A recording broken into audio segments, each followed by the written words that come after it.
姑娘，你的弟弟读书跟他有半毛钱关系吗？他愿意帮是他的情分，但并不是他的本分。人家还没有跟你结婚，你就可以整天要求这个要求那个。你换别的男生试一试，你凭什么？ This time, the mentor was actually angry, and the one he scolded was our female protagonist, Xiao Ting. The term brother first girl is well known in China, and Xiao Ting is a prime example. As soon as she entered college, she automatically became her younger brother's third parent, transferring money to him in every possible way. If you ask where a college girl gets her money, then we have to mention the unlucky generous boyfriend Xiao Peng. 等于你每个月除了给他钱，要给他弟弟钱是吧？对对对，一个月给弟弟多少钱啊1000多块钱吧。每个月都打，你要求的？不是我要求，都是他自己愿意这样的。Exactly. It seems Xiao Peng was totally willing to be this generous fool. Otherwise, how could anyone keep sending money to a stranger for 3 straight years? Let me properly introduce this poor guy. This handsome man with glasses is Xiao Peng, Xiao Ting's boyfriend, 24 years old, a beverage distributor. You could say he's young and promising, but unfortunately, he got himself such a girlfriend. 我家里头确实条件不好啊，然后家里边就是说弟弟好不容易就喜欢艺术这方面，然后我也支持一下，就是生活费让我自己想想办法。那时候我就想就有他嘛，他就觉得我每天出去兼职好累呀，冬天那么冷，夏天又那么热啊，他就心疼我嘛。他说要不就这部分钱我就帮你一下，也帮一下你弟弟，你就不用这么辛苦了啊，都是他自愿的，我没有逼过他。When Xiao Ting was in her sophomore year, her younger brother had just started high school. Growing up in a family that valued sons over daughters, she naturally took on the burden of being an elder sister, and conveniently placed that burden onto her boyfriend Xiao Peng. Thus began Xiao Peng's career as a voluntary ATM. He not only paid for his girlfriend's own expenses but also transferred money every month to her younger brother, perfectly fulfilling her parents' duty of raising their son. He practically became the father. If it were simply one willing to give and one willing to take, there'd be nothing to say. But now Xiao Peng doesn't want to keep being the father anymore. 但是他高考结束了嘛，因为他家里困难嘛，他弟弟就是上大学这期间的费用，他现在还就是意思想跟我从我这儿拿。 Good grief. Let's do the math. As an unofficial brother-in-law, Xiao Peng has been sending over 1,000 yuan a month for 3 years. That's at least 30,000 to 40,000 yuan total. Xiao Ting really found herself a profitable boyfriend. After enduring through her younger brother's high school years, Xiao Peng thought he could finally be free, but what came next was even crazier. You have to know, her beloved younger brother is an art student, a painter, and that means very expensive tuition. If Xiao Peng keeps paying, then he'll be wearing the fool's hat for life. Everyone began looking at Xiao Ting with mixed feelings, but she still insisted she was being wronged. 我没有想过我要跟他拿我说我高考结束之后这大学的学费肯定得先备着呀，那我家里头肯定也不是说全部都能支付他，那我这个当姐姐的有这个责任去支付他一部分呀。Do you understand now? The family doesn't have enough money, she doesn't have money, but her younger brother's tuition must be paid. So where would that money come from? Don't ask Xiao Ting. She doesn't know either, though somehow she suddenly had extra cash. Who gave it to her? Her dear boyfriend, of course. Xiao Ting's act of innocence deserves an award. She's just an ordinary brother-first girl. What bad intentions could she have? In fact, Xiao Ting not only relied on her boyfriend to support her younger brother, she almost roped in her aunts and uncles too. 本来过年那段时间就是我那个这边也是淡季，我这边手头就是也周转不开，我爸妈都没舍得说让我带他们出去旅游，他就张罗着，就是他们家七大姑八大姨满满一车人，就是带着他们出去旅游。多少人啊？7、8个人吧。去哪儿旅游啊？桂林那边，你知道吗？去之后就是我说晚上住宿吧，自个儿家人嘛，我当时手头也确实不方便，我说咱们住宿晚上住100来块钱的也可以住对吧？他非得就去还要订个星级一点的那种酒店。Looks like Xiao Ting truly thought her boyfriend was some kind of rich tycoon. But this small-time distributor could never afford that kind of spending. Just the hotel costs alone would reach tens of thousands of yuan. That's a sure path to bankruptcy. This girl is really something. Before the audience could finish feeling sorry for Xiao Peng, Xiao Ting looked at him again with disappointment in her eyes. 我之前跟他商量好了，我说今年过年可不可以带我爸妈出去稍微远一点的地方去出去转一转。爸妈不就俩人吗？对呀，就爸妈呀。然后那时候过年嘛，家里边也有亲戚，然后就正好一块都过去了。过去之后，我就想，我爸妈农村人，一辈子根本没有享过什么福。我说，就让我爸妈稍微住个好一点的地方，吃个好一点的饭。我没想到他是这样想的。Look at how wronged she acts. She says she has no money, her younger brother's tuition isn't ready, yet she still insists on filial piety tourism. But honestly, if you don't have money, then don't think so big. If you want to treat your parents, fine. Just take your parents, not a whole busload of relatives. In my opinion, the fact that Xiao Peng didn't declare bankruptcy right then and there shows he truly loved her. And this was when Xiao Peng still didn't have much money. Once he started earning more later, Xiao Ting's demands became even more outrageous. 前段时间就是那个手头有点闲钱，然后我说想着把这个区域往大扩充一下，然后我正好这事儿我就跟他说了之后呢，他就说是啊，那我家那个老家那个房子正好也需要就是修一修了，要不咱们把这笔钱拿出来修修房子吧，咱们暂时先不扩充了。我说你家那房子就是也暂时用不着修吧，也先将就着，就是等咱们以后扩充把区域扩充一下，多赚点钱，在这边买一套房子，爸妈接过了住不一样嘛。然后他就不行，非得在那一直跟我闹。What a coincidence, huh? Just when he has some money, her house happens to need fixing. But remember, they're just dating. They could break up any time, no legal protection at all. What does her younger brother's tuition have to do with her boyfriend? What does her family house have to do with him? Even after marriage, it wouldn't be right to pay for so many things like this. I'm not saying Xiao Ting is materialistic, but her parents sure got lucky raising a daughter like her. Please, Xiao Ting, start a class and teach other women your skills. I've even got a title ready for you, How to Make a Man Empty His Wallet Voluntarily. After hearing his story, Xiao Ting once again switched to her signature moves, acting innocent and passing the blame.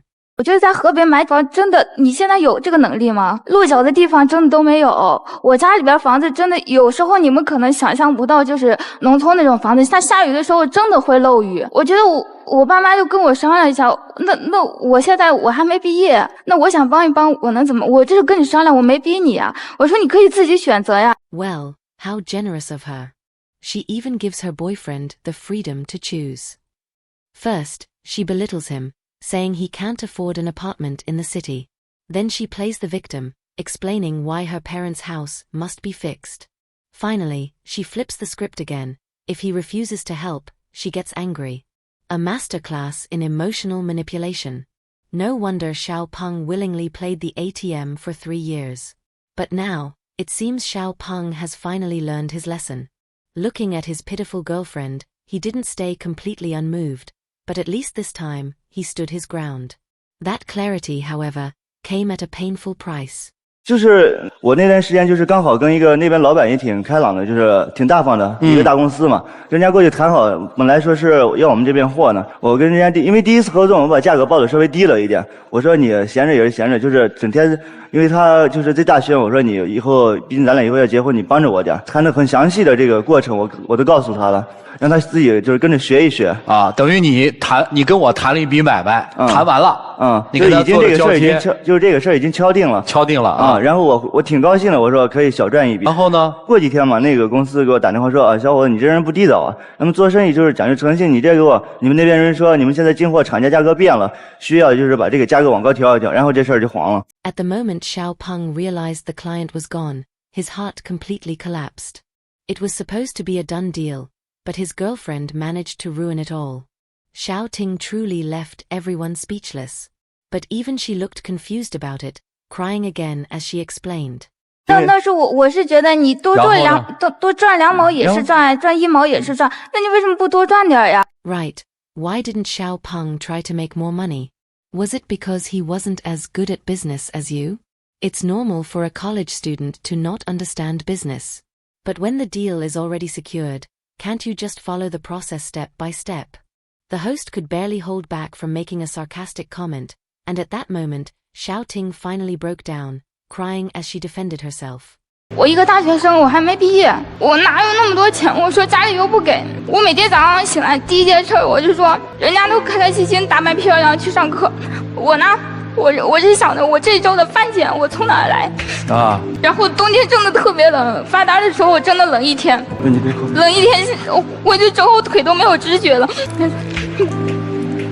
回来吧，回来吧，听啊，就是女生也是那种挺自强的，是吧？对呀，我实在是没办法，我家里边就这样，我不可能说扔开家里，也不可能不对弟弟负责任呀。They say pitiful people often have hateful sides too. Xiao Ting is indeed pitiful. Growing up in a family that favored sons, she was taught since childhood to take care of her younger brother. As soon as she became an adult, she threw everything into supporting him. In her mind, all of this was her duty. So no matter how hard or tiring it was, she kept pushing through. But on the other hand, these burdens were ones she chose to carry, and yet she dumped them all onto her boyfriend, Xiao Peng. Did he ever owe her anything? After Xiao Peng couldn't hold himself back and went over to comfort her, he finally revealed the real reason he came here today. 这3年就是我这半年我仔细回想一下，我们真的感觉我过得特别累。我是个男人，我也需要一些关怀。过年去我们家，亲戚都来了，让他帮忙做做菜啊，什么都不管。我自己一个人烦的时候，他也不管。我每天就是出去忙完之后，我回家还是哄着他，什么事儿就是我感觉都要由着他的信心来转。哪怕我向你走近一步，你别倒退一点。你在原地等着我也行，在我需要关怀的时候。你指的他不关怀你是指什么？对，就是感觉他你什么时候需要他？什么事儿就是家里从来就是很自私，从来就是考虑他们家人，从来没有为我着想过一点。Xiao Peng truly loved Xiao Ting deeply. His expectations weren't high, but her actions kept pushing him further away. Now standing at the crossroads of their relationship, Xiao Peng hesitated, unsure whether to keep going or end it. So what would the mentor say? 你的弟弟读书跟他有半毛钱关系吗？他愿意帮是他的情分，但并不是他的本分。你们家修房子跟他有关系吗？你父母没有出去旅过游，应该是你做的事情，而不是他承担的责任。去就去吧，你还要住星级酒店，住100多块钱的如家不可以吗？你不知道心疼这个男生。他不是大风刮来的钱，你住的好意思吗？人家还没有跟你结婚，你就可以整天要求这个要求那个，人家只要不愿意跟你们家修房子，你就整天耷拉着个脸，怎么这么没有骨气呢？当你伸手已经要惯了的时候，其实从某个角度上来说，这男的心里没说，但是他内心是看不起你们的，你凭什么？ The mentor's words hit hard, but they were thought-provoking. Xiao Peng was just Xiao Ting's boyfriend. He had no obligation to take on all her family's burdens. He helped purely out of love and compassion, yet Xiao Ting only kept taking, and took it for granted. No wonder Xiao Peng grew so tired. So, after hearing the mentor's advice, what would they both decide? 我希望你以后能多理解我一点，不要总是那么自私。我也是一个男人，我也需要一个肩膀，有时候需要休息一下。我以后多理解你，可能我做错了很多。 我现在才意识到，真的，以后我尽力，我能对你做到哪个程度，我尽力做到哪个程度。请开门。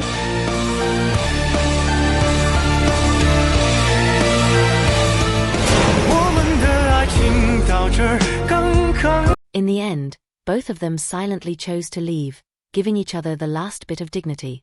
Perhaps this isn't the final ending. Maybe someday they'll reunite. But for now, they need time apart to think about where to go from here. Love has never been charity, nor a way to patch up a broken family. Xiao Ting is indeed pitiful.